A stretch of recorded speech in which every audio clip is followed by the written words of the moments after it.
তো গাইস আমাদের এখানে আজকে রেডি খাওয়া মানে ওখানেই রান্না করে খেতে হবে, তাই চলো বেশি দেরি না করে ব্লগটা শুরু করা যাক। প্রথমেই আমি রেডি হয়ে আমার বান্ধবীকে ডাকতে চলে গেছিলাম, আর আমাদের অনেকটাই লেট হয়ে গেছিল, তার কারণে তাড়াতাড়ি ঠাকুরতলায় যাচ্ছিলাম। আসলে জানোই তো মেয়েদের সাজতে বুঝতে একটু সময় লাগে। আমাদের মুখটা দেখো পুরো লাইটিং এ লাল হয়ে গেছে, এই যে উপরে দেখো কত লাইট দিয়েছে তার কারণে। তারপরে হাঁটতে হাঁটতে চলে এসেছিলাম ঠাকুরতলার কাছে, এই যে মেন গেট। আর দেখো সবাই তো প্রায় চলেই এসছে, আমরাই মনে হয় লেট করেছিলাম আসতে। আর এসে দেখি সবাই বসে বসে রান্নাও করাও শুরু করে দিয়েছে।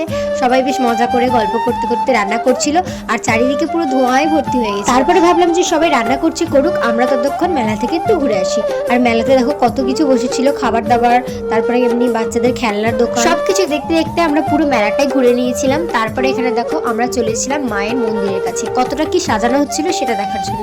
আর মন্দিরের ভেতরটা পুরো ফাঁকা, এখন মা নেই এখানে। আর কালকে যখন মা কালী এখানে চলে আসবে তখন পুরো মন্দিরটা ভরে যাবে। তো যাই হোক, এখানে সবাই দেখছি ভালোই মন দিয়ে রান্না করছে, সেটাই বসে বসে দেখছি আর ভিডিও করছি। আমার আর কি কাজ বলো।